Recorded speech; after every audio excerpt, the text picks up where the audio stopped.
सर्वांना जय भीम। आजचा आपला 76वा दिवस। बुद्ध आणि त्याचा धम्म या पवित्र ग्रंथाचे विवेचन मागच्या 75 दिवसापासून या ठिकाणी आपण करत आहोत आणि आपला हा 6वा खंड सुरू आहे आणि त्याच्यामधला दुसरा आणि तिसरा जो महत्त्वाचा पाठ आलेला आहे ते या ठिकाणी आपण बघणार आहोत। आपण बघितलं की तथागत गौतम बुद्धांना जेव्हा समुदी प्राप्त झाली, सम्यक ज्ञान प्राप्त झालं, तेव्हा त्यांनी सरळ सरळ असा नियम तयार केले की माणसाची आचारसंहिता कशी असली पाहिजे, माणसानं कशा पद्धतीचं जर आचरण केलं तर त्याचं जीवन हे कसं सुखमय होईल यासाठी तथागतांनी 5 शिला दिले। 5 शिलांसोबत आपल्याला जे कशा पद्धतीनं आजीविका करायची, कशा पद्धतीनं आपले विचार असायला पाहिजे, त्यासाठी आपल्याला एक मध्यम मार्ग दिला आहे। त्या मध्यम मार्गाचा जर अवलंब केला तर आपल्याला जीवन जगत असताना हे कोणत्याही प्रकारचं दुःख हे येणारच नाही। कारण तथागत गौतम बुद्ध सांगतात की 4 गोष्टीचं नेहमी हे स्मरण ठेवलं पाहिजे आणि ह्या 4 गोष्टी नेहमी ध्यानात ठेवल्या पाहिजे की जे जगणार आहे त्याला मरण हे अंतिम सत्य आहे आणि जो मरण हे सुद्धा एक सत्य आहे आणि नुसतं खाण्यासाठी जगणं किंवा जगण्यासाठी खाणं याला काही अर्थ नाही। दुर्गुणी म्हणून 100 दिवस जगण्यापेक्षा सदाचारी जगून 1 दिवसाचं जीवन हे अत्यंत सफल आणि कुशल कर्माचं ते लक्षण असते असं तथागत गौतम बुद्ध म्हणतात। आणि हे धम्म श्रवण करणं सुद्धा खूप कठीण असतं असं तथागत गौतम बुद्ध सांगतात। आणि परत चौथा जो मुद्दा येतो की परत बुद्ध जन्माला येणे अशक्य प्राय गोष्ट आहे। ह्या जे 4 जे गोष्टी आहेत ह्या अनित्य स्वरूपाच्या आहेत। कारण बघा, धम्म श्रवण करणे हे कशा पद्धतीचं कठीण काम आहे।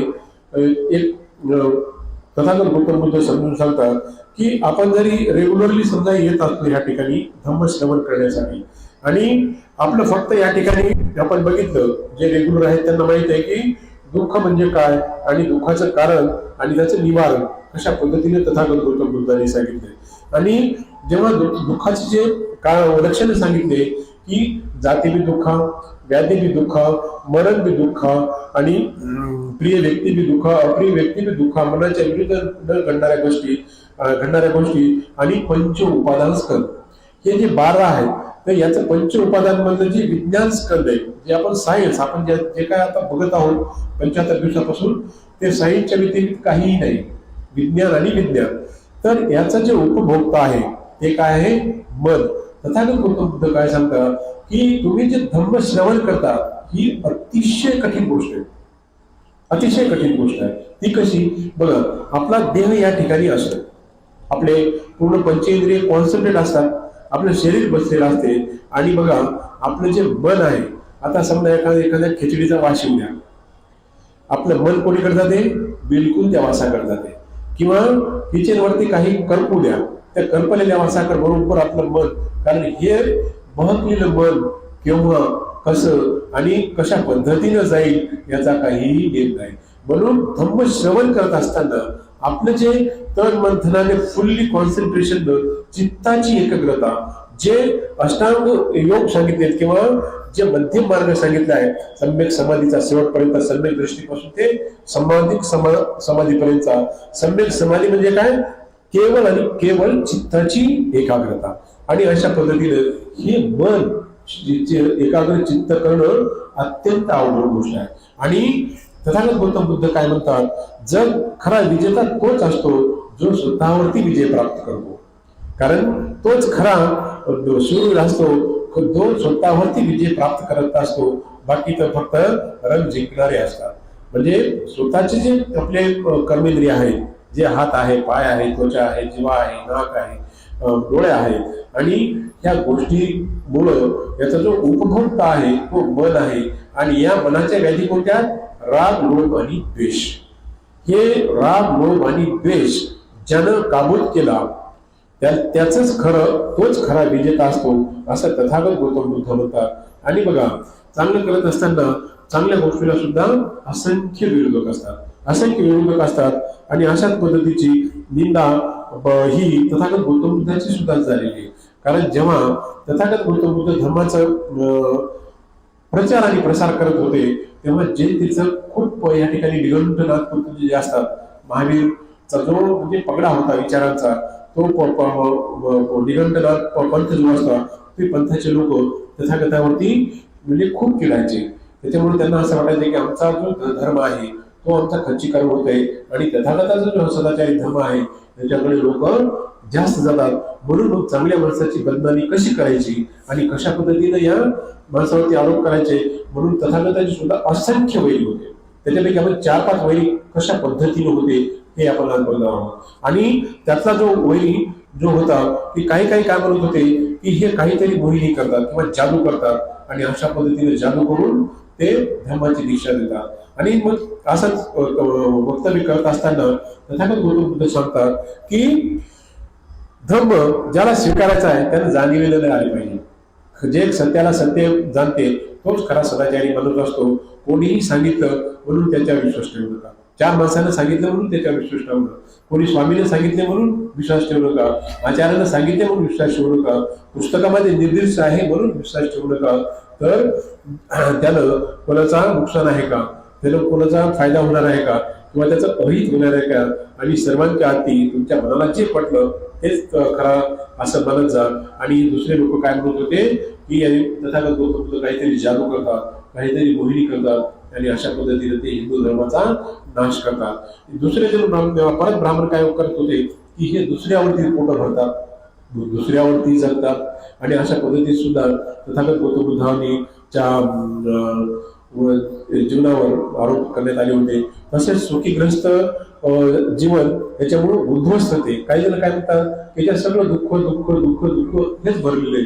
त्याच्यामुळं माणसं हे नैराश्याकडे वळतात आणि अशा पद्धतीनं हे चांगला धर्म नाही याचा तुम्ही अवलंब करू नका. आणि अशा पद्धतीने मग ते विविध पंथांचे लोक बौद्ध धर्माचा प्रचारापासून ते रोखत होते. आणि त्याच पद्धतीने म्हणतात काय झालं, जैन तीर्थकांनी काय केलं तर म्हणजे तथागत गौतम बुद्धानं मर्डर केला म्हणून त्यांच्यावर आरोप लावला. एक दिवशी काय झालं की जैन तीर्थक असे बसले होते आणि त्या ठिकाणी एक सुंदर अशी तरुणी जात होती.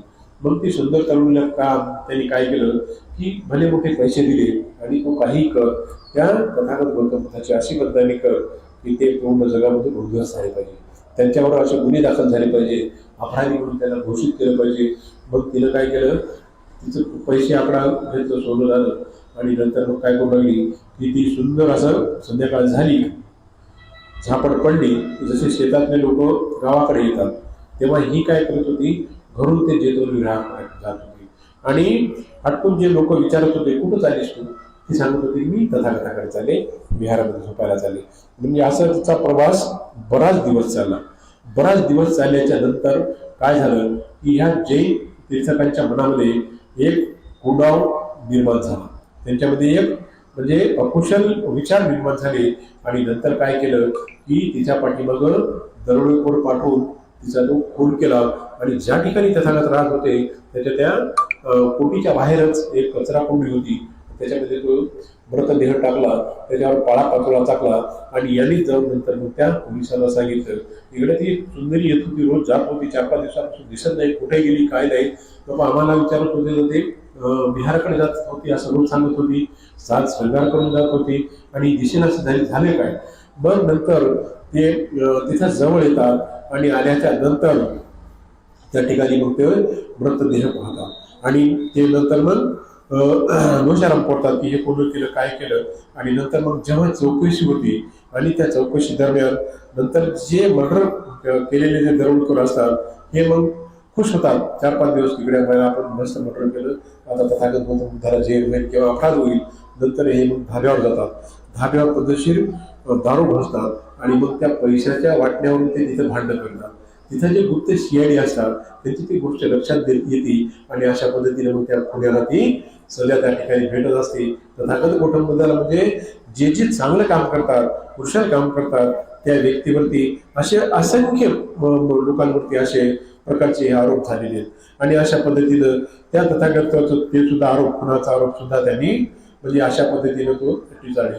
त्याच पद्धतीनं दुसरं नंतर मग ह्या प्रयोग नंतर पुन्हा जैनांनी काय केलं की त्याच्यावर अनैतिकचा संबंध लावण्याचा प्रयत्न केला की तथागत गौतम बुद्धाचे एका स्त्रीशी अनैतिक संबंध असा डाव रचायचा आणि त्याला नेस्तनाबूत करायचं. हे जे पंचशील सांगते, मी शिष्टाचार करणार नाही, खोटं बोलणार नाही, विचार करणार नाही, दारू पिणार नाही, प्राणी हिंसा करणार नाही, या पद्धतीचे मग त्यांनी हे केलं आणि अशा पद्धतीची मग पुन्हा एक सुंदर स्त्रीची निवड केली त्या जैन तीर्थकांनी.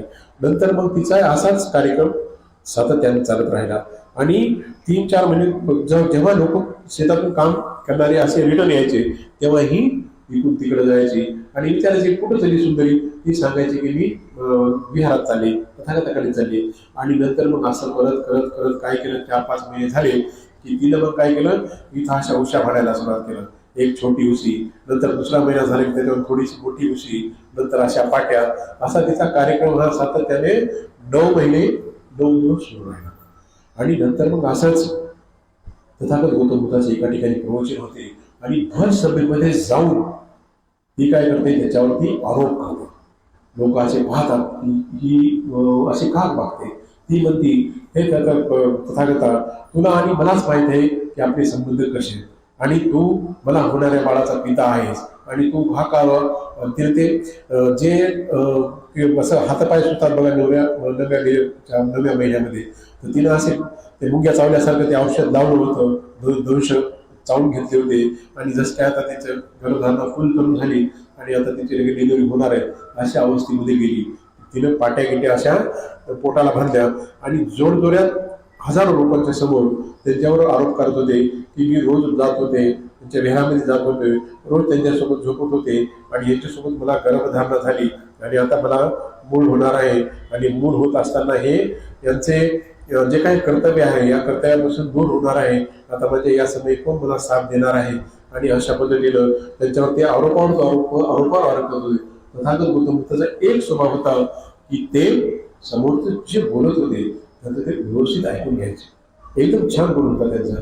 आणि नंतर जेव्हा तथागत गौतम बुद्ध तिला म्हणतात, त्या चिंचाला म्हणतात की हे बघ चिंचा, तुला आणि मला काय झाले ते हे माहीत आहे, आपला दोघांमधलं काय झालं हे तुला माहीत आहे.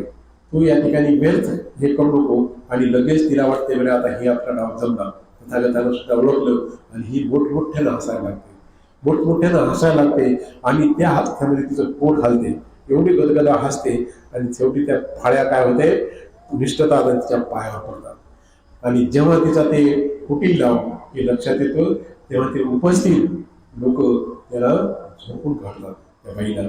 आणि अशा पद्धतीनं म्हणजे तथागत गौतम बुद्धाला सुद्धा ह्या लोकांनी ह्या व्यवस्थेने सुद्धा कशा पद्धतीने छळलं यावरून तुमची गोष्ट लक्षात येईल. आणि अशा पद्धतीचं तथागत गौतम बुद्धावर अनैतिकचा ज्यांनी आरोप केला ते सर्वस्वी तोंडावर पडले. त्याच्यानंतर बघा सख्खे भाऊ कसे वैरी असतात. देवदत्त हा तथागताचा अमिताचा मुलगा होता, म्हणजे आत्याचा मुलगा, आत्ते भाऊ, सख्खा आत्ते भाऊ. जे अमित आणि प्रणित आपण बघितली फॅमिली बॅकग्राऊंड हिस्ट्री, त्याच्यामध्ये तिचा तो भाऊ होता.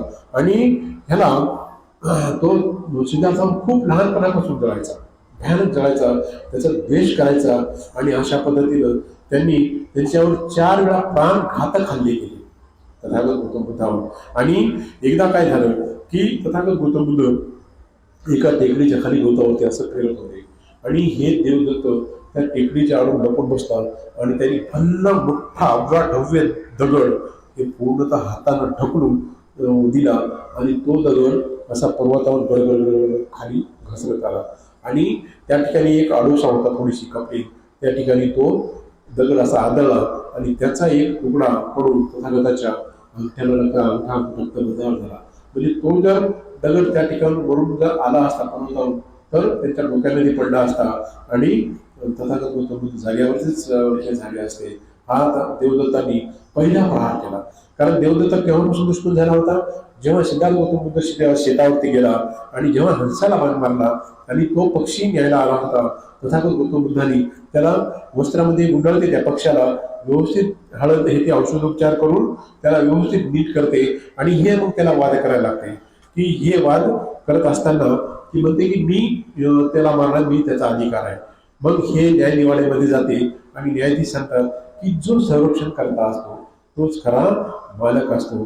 तू तर ते पक्षाला मारलं होतंस, जप्ती केलं होतंस, पण तू याचा मालक नाही होऊ शकत.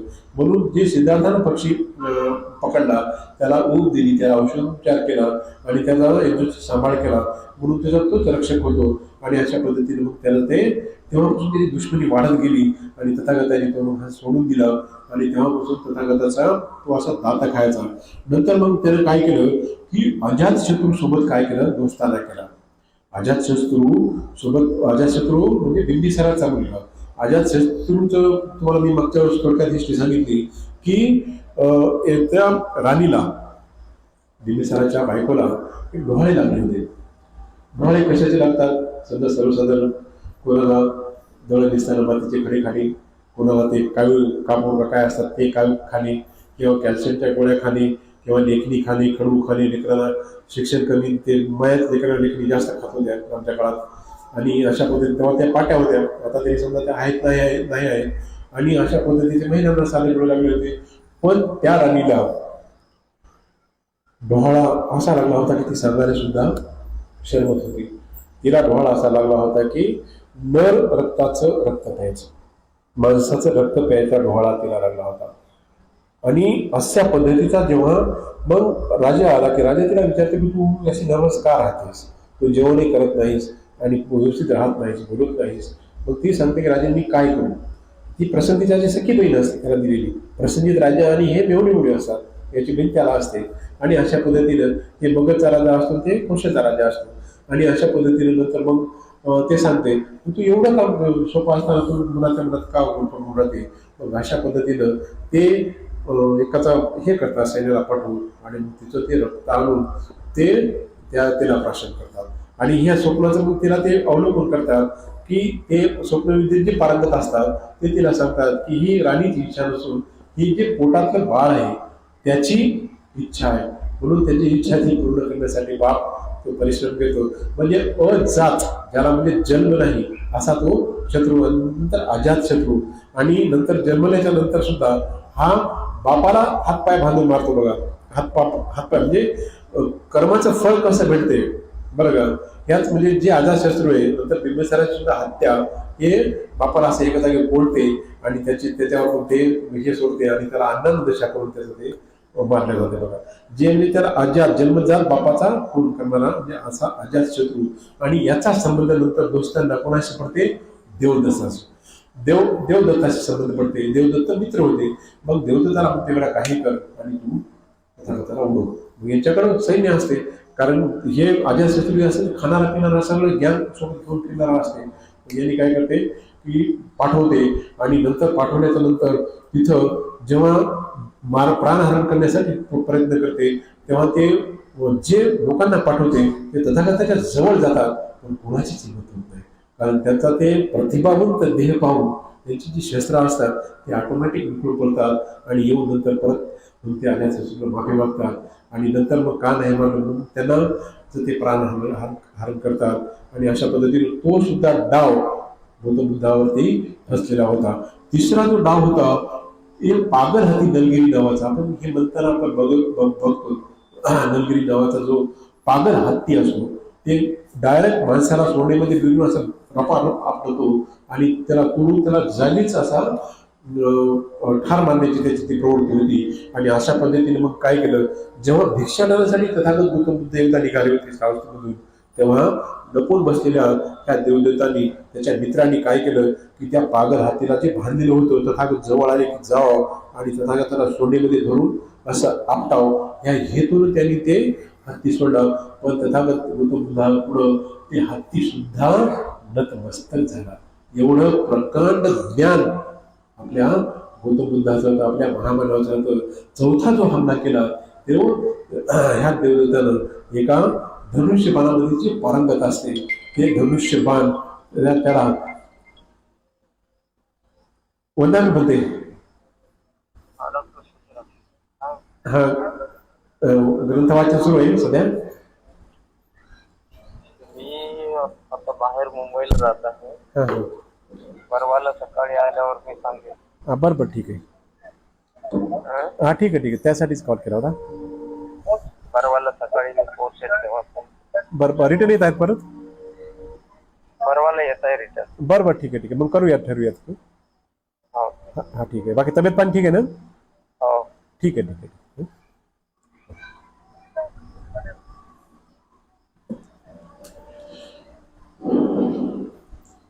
भरतीचा फोन होता कार्यक्रमाच्या नियोजनासंबंधात, आणि मी सांगत होतो की धनुष्य बाणर सुद्धा फेल झाला, आणि अशा पद्धतीनं तथागत गौतम बुद्धावर जे असे खूप जणांनी जे काही लांछनं लावली, प्राण हत्यासारखे त्यांच्यावर प्रयत्न झाले, आणि अशा पद्धतीचे त्यांची सुद्धा म्हणजे निंदा ही त्या दुनियामध्ये झाली. म्हणून पुट्टश लोक धर्मी चित्तक यस्य न कंपती अशोक वीर जे खेम येत मंगल उत्तम. म्हणजे जे लोक 8 लोक धर्म जे असतात, सुख आहे, दुःख आहे, निंदा आहे, प्रशंसा आहे, लाभ आणि यश अपयश, हे प्रत्येकाच्या वाट्याला सारखंच येते. जगात असा कोणताच व्यक्ती नाही की हे 8 लोक धर्म कोणाच्या वाट्याला आले. म्हणून हे जरी वाट्याला आले तर माणसानं जे मन आहे असं कंपायमान होऊ नये, भिवू नये, किंवा असं सदृढ राहिलं पाहिजे, असं तथागत गौतम बुद्धाचं वचन आहे. त्यासाठी असवेनच बालांना पंडितांनाच सेवना पूजेच पूजन आली येत म्हणून. म्हणजे काय, मूर्खाची संगत करू नका, शहाण्याची संगत करा, आणि पूज्य लोकांच्या सोबत राहा, धर्माचं श्रवण करा. हा तथागताचा महान संदेश या ठिकाणी होता. आणि अशा पद्धतीनं तथागत गौतम बुद्धाला जेव्हा एकदा भिक्षाटनाचे जात होते, त्या ठिकाणी पूर्ण ब्राह्मण राहत होते, आणि मग ते ब्राह्मण मला काय वाटलं की तथागत गौतम बुद्ध आपला धर्म मागवत आहे, आणि म्हणून त्या ठिकाणी म्हणजे खूप ऊन पडलं होतं. उन्हामुळं तथागत गौतम बुद्धांना खूप तहान लागली होती, आणि तहान लागलेली असताना यांनी काय केलं, तिथले पाणवटे सगळे बुजून टाकले. जे पाणवटे असतात त्याच्यावर झाडं टाकली, पाचोळे टाकले. जे नदी होते, नदीचे प्रवाह होते, त्यांना सुद्धा झाकण्याचा प्रयत्न केला. जे काय झरे होते पाण्यात पिण्यासाठी, ते सुद्धा त्यांनी हे केले. आणि त्यांनी अशी मिटिंग घेतली की तथागत गौतम बुद्ध जर दिसले त्यांना पाण्याचा एक थेंब सुद्धा द्यायचा नाही, त्यांना अन्न सुद्धा कोणी वाढायचं नाही. नंतर ही जेव्हा वार्ता तथागत गौतम बुद्धांना कळाली, आणि जेव्हा आता ब्राह्मण विरोध करणार या हेतून लक्षात आलं, नंतर मग तथागत गौतम बुद्ध बघा चालत असताना त्यांनी आयुष्यामध्ये 7 पावलाच्या वरी नजर त्यांची कधीच नव्हती.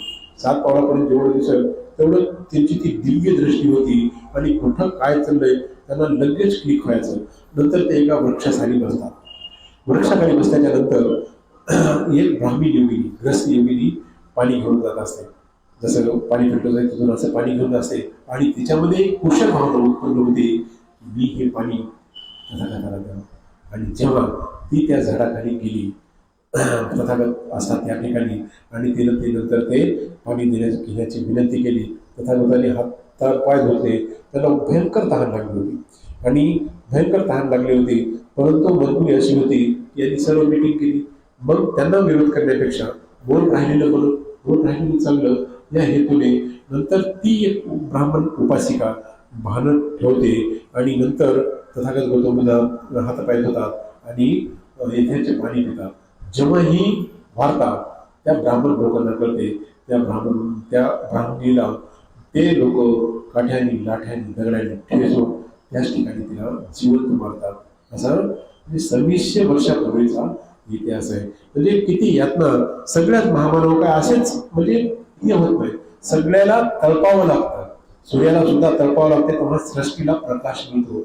म्हणजे हे जे तत्वज्ञान आहे, अशा पद्धतीचं जे तत्वज्ञान आहे याचं ज्ञान आपण धम्मश्रवण या ठिकाणी आपण करत आहोत. आणि अशा पद्धतीचं म्हणजे असंख्य जे आलोचक होते त्या काळी अशा विविध प्रकारचे होते. काही काय म्हणायचे तेव्हा याच्यात अहिंसेचं तत्व आहे, म्हणजे प्राणी हिंसा करायची नाही, म्हणजे आम्ही मटण पेटून खावा नाही, कसं करावं, आणि अशा पद्धतीने ते कुप्रचार करायचे. काही म्हणत होते की याच्यामध्ये मुक्त प्रवेश आहे, आणि असं कसं काय प्रवेश करते, कोणाला कसं काय प्रवेश, कोणत्या जातीचे कसं काय बौद्ध धर्मामध्ये येऊ शकते, हे असं चुकीचं आहे, असं आहे. आणि काही टीका करणारे काय म्हणत होते, काय तुमचे जे नियम होतो हे जगाच्या वेगळे आहेत, असं कुठं असते का की चोरी करू नका, कुठं व्यभिचार करू नका, कुठं चिकन खाऊ नका, मटण खाऊ नका, याच्याशिवाय कसं राहील. म्हणजे अशा पद्धतीने सुद्धा तथागत गौतम बुद्धाला ते त्या ठिकाणी म्हणजे निंदा हे लोकांकडून होत गेल्या. आणि अशा पद्धतीनं जसे निंदक असतात तसे प्रशंसक सुद्धा तथागताचे भयंकर होते. जगामध्ये असंख्य प्रशंसक होते आणि अशा पद्धतीचं जे हे होते त्याच्यापैकी एक धनजिनी नावाचा ग्रस्त होता ब्राह्मणाचा. आणि त्यानं काय करत होता की त्याचा जो मुलगा होता तो तथागताचा खूप फॅन होता. म्हणून काय करत होते की त्याला काय म्हणत होती, तू जाऊ नको. त्याची जी ब्राह्मण योगी होती त्याची बायको एका ब्राह्मणाची, ती तथागताचं प्रवचन ऐकायला धम्मश्रवण करायला अतिशय जात होती.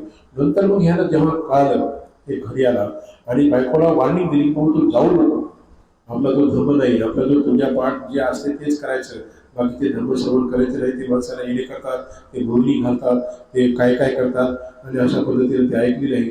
म्हणून मग यानं काय केलं की तथागताचा आता मर्डर करायचा म्हणजे उद्देशानं ते ब्राह्मण तथागत जातात आणि तथागताला डायरेक्ट टॉकिंग करतात की तथागता की सुखी जीवनासाठी कशाचा वध करायचा त्याला विचारतात.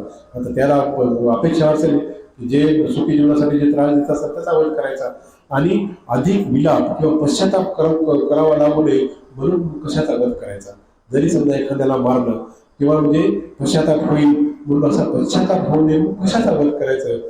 जसं ज्या पद्धतीने मी सांगितले की तथागत गौतम बुद्धाची वाणी एवढी मधुर सुमधुर होती की ऐकणारे तेव्हाच ते म्हणजे फ्लॉप व्हायचे. आणि जेव्हा तथागत गौतम बुद्धाच्या तोंडातून निघते शब्द की हे ब्राह्मण सुखी जीवनासाठी जर कशाचा वध करायचा असेल तर तो मनात उत्पन्न होणाऱ्या क्रोधाचा. दुसऱ्या प्रश्नाचं उत्तर देतात की अधिक पश्चाताप करू नये म्हणून कशाचा वध करावा. अधिक पश्चाताप होऊ नये म्हणून ह्या क्रोधापासून दूर राहावं. क्रोधातून भय उत्पन्न होते, क्रोधातून राग उत्पन्न होते आणि असा ह्या माणसाला याच्यातून जे करायचं ते करत नाही आणि अशा काही कुशल कर्म घडतात की ज्याच्यातून हत्या होते आणि त्याच्यानंतर विलाप करावा लागते आणि त्याच्यानंतर असं पश्चाताप करावं लागते. आणि हे जेव्हा ते शब्द ऐकतात तेव्हा ते तथागताचा उपासक होतात. तथागताला तो सुद्धा शब्द देतात, दोघे नवरा बायको जाऊन तथागताला वंदन करतात. म्हणजे किती प्रभावीपणे तथागत गौतम बुद्धांचा धम्म होता हे आपल्या लक्षात येईल. आणि शेवटचा आहे आणि महत्वाचा अत्यंत महत्वाचा मुद्दा सांगतो की विशाखा. विशाखा एक अशी श्रेष्ठीची मुलगी होती. त्या काळी 5 लोक गर्भ श्रीमंत होते. एक मेंढक नावाचे ती ही होती, नाथ होती आणि मेंढकाला जे अंग देशामध्ये बंदी नगरमध्ये राहायचे आणि विशाखाच्या आईचं नाव सुमन होतं आणि पित्याचं नाव धनंजय होतं आणि त्याचं जे आज्या होतं ते मेंढक नावाचं त्याचं ते कुळ होतं. आणि अशा पद्धतीनं मेंढक काय करते की ही जेव्हा 7 वयाची असते, 7 वर्ष असते तिचं वय, तेव्हा तिला तथागत गौतम बुद्धाच्या दर्शनासाठी ते मेंढक घेऊन जातो. आणि नंतर तथागत गौतम बुद्धाला सातत्यानं 15 दिवस हे भोजनदान देतो. 15 दिवस भोजनदान आणि धम्मश्रवण केल्याच्या नंतर म्हणजे जगातली एकमेव अशी स्त्री आहे की ती वयाच्या 7व्या वर्षी सिद्धार्थ गौतम बुद्धाच्या बुद्धी प्राप्त झाल्यानंतर तथागत गौतम बुद्धाच्या धम्मदेश किंवा त्यांचं दर्शन झालेली आणि अशा पद्धतीची ही विशाखा नंतर जेव्हा वयात आली त्याच्यानंतर तिचे माता पिता सुद्धा म्हणजे लग्नाच्या तयारी लागले. आणि अशाच पद्धतीनं नंतर निगाळ नावाचा एक जो मुलगा होता, पुण्यवर्धन नावाचा, तो अतिशय श्रीमंत होता. आणि जेव्हा ही विशाखा प्रवास करत असताना जात होती तेवढ्यामध्ये पाऊस येत होता रस्त्यानं जात असताना आणि बाकीच्या ज्या महिला होत्या त्या एकदम पुढपुढ झाडाखाली जाय, कुठं आसऱ्याला जाय. परंतु ही विशाखा काय सौंदर्यवान होती, अतिशय सुंदर स्त्री होती, अतिशय सुंदर गुणवान मुलगी होती. ही हळूवार गेली आणि नंतर तिला विचारलं की बाजूच्यानी की तू इतकी का भिजलीस, कारण हे बाकीचे एकदम भरभर पडले आणि तू जागेवरच काऊन थांबलीस. तेव्हा तिनं असं ते सुंदर प्रश्नाचं उत्तर दिलं की स्त्री ही ज्या पद्धतीनं लोकांचा दृष्टिकोन पाहायचा असतो, स्त्रीचा देह ह्या विक्रीच्या समान असतो. लोकांचा पाहण्याचा दृष्टी मी जर पडले असते तर माझ्या अंगानं चिंब झाल्यामुळं माझ्या अंगाचं दर्शन झालं असतं आणि त्याच्यामुळं म्हणजे बाकीच्या पाहणाऱ्याच्या मला उत्तेजना झाल्या असतात. त्याच्यामुळे मी माझ्या शांत मनाने मी आले आणि मग त्या सौंदर्यावरती तो जो याचा पुत्र होता निगार श्रेष्ठीचा, तो सुद्धा त्याला म्हणजे मुलगी आवडली त्याच्या शेंगरून. आणि नंतर पद्धतशीर पाहुणे जातात त्यांच्या घरी, सुमनच्या घरी, धनंजयच्या घरी. आणि नंतर मग ती मागणी घालतात. मागणी घाल्याच्या नंतर तिचा जो मेढक राजा असतो किंवा सुमन आणि धनंजयची श्रेष्ठी असतात, ते गर्भ श्रीमंत असतात. 500 गाड्या त्यावेळेस सोनं नाणं हिरे माणिक मोती भरून त्या ठिकाणी तिला तिचे लग्न लावून देतात. आणि अशा रीतीनं जेव्हा विषयकला लग्नाची मागणी घालते आणि त्यांचा पद्धतशीर हा विवाह संपन्न होतो. विवाह संपन्न झाल्याच्या नंतर बघा मुलगी जेव्हा बाहेर जाते, बघा अतिशय महत्वाचं आहे, ध्यानात ठेवा काय सांगतोय ते. आणि जाते तेव्हा तुम्ही जसं एक हे करता बघा, आता माझ्या लग्नात दारू उफाड होते, काय आणली होती म्हणून त्या पद्धतीचं काहीतरी त्याला काय म्हणतात ते, तर त्या पद्धतीचं ते 500 गाड्या सोने, 500 गाड्या चांदी, हिरे माणिक मोती, 500 सेवक, परत गाई 500, बाकी जे काही पशुधन लागते ते असं भरभरून त्या वधूसोबत दिलं. वधू जाताना निघाली आणि जाताना पित्यानं काय सांगते त्याला 10 सूचना देतात. आणि हे बघ विशाखा म्हणते, तुला मी तुझ्या पतीच्या स्वाधीन केलेला आहे आणि विधिवत तुझं लग्न संपन्न केलेलं आहे. तू लग्न घरी जाशील तेव्हा 10 अत्यंत महत्वाच्या गोष्टी लक्षात ठेवशील. आणि त्या सूचना वडील व्हा आपल्या मुलीला सांगतो की मुली, घरातील अग्नी बाहेर देऊ नको. याचं विशेषण मी सांगतो तुम्हाला. बाहेरचा अग्नी घरात घेऊ नको. जो कोणी परतफेड करील त्यालाच काही देणे, बुडवणाऱ्याला बिलकुल द्यायचं नाही. आणि जो परतफेड करीत नाही, बुडवतो, त्यांना काही अजिबात द्यायचं नाही. बिलकुल थोड्याशा चवीन लक्षात घ्यायचं की त्याची नियत कशी आहे. आणि अशा पद्धतीनं जो देईल त्याला देणे, जे नाही देत त्यांना सुद्धा देणे, मन प्रसन्नपूर्वक राहणे, प्रसन्नपूर्वक खाणे पिणे आणि अग्नी प्रज्वलित राहील याची काळजी घेणे. आणि 10वं ग्रह देवतांचा आदर सत्कार करणे. बघा पहिली जी सूचना आहे ती घरातील अग्नी बाहेर देऊ नको आणि बाहेरचा अग्नी घरात देऊ नको. बघा तथागत गौतम बुद्धांनी जे सांगितले, मनोकुंभम गमाधमा मनुष्यठा मनोवया म्हणजे साचे पदुठेन भासती वा करोती वा ततोन दुःख मनविती चक्कम वहतो पदम. म्हणजे सर्व गोष्टीचं मन हे साधन आहे. कारण अंतिम जी सार आहे या ग्रंथाचा ते म्हणजे फक्त मन आहे. आणि मनाचे विकार कोण देतं? राग, लोभ आणि द्वेष. तर ह्या रागाला अग्नीचं रूप दिलेलं आहे.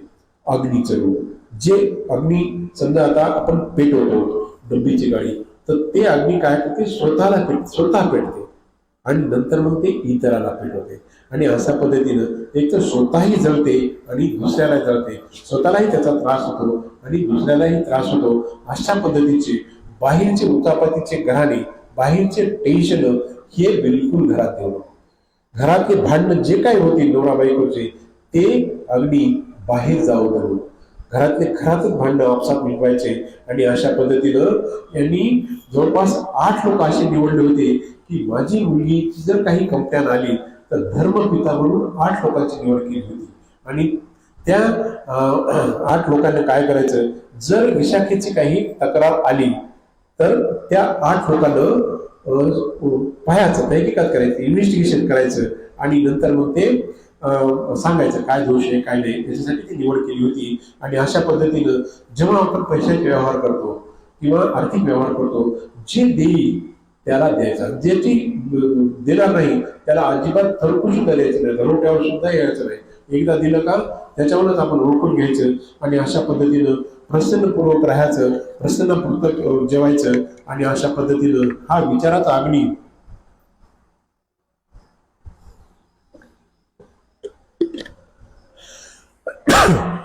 सतत आणि सतत प्रज्वलित राहील याची काळजी घ्यायची. आणि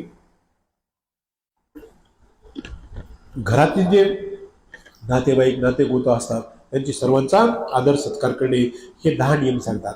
आणि त्याच्यानंतरचा पाठ बघा खूपच सुंदर आहे. नंतर दुसऱ्या दिवशी आता ही माहेरी पोहोचते. माहेरी पोहोचल्याच्या नंतर ती विशाखा, आता निगार हे खूप श्रीमंत असतो. बिगार जेव्हा त्याच्यामध्ये एंट्री करतो तो अशा हजारो रथ असतात सोबत. त्या दोघांना पुण्यवर्धनला आणि विशाखेला उभं करतात आणि बाकीचे जे लोक असतात असे पुष्पवृष्टी करतात.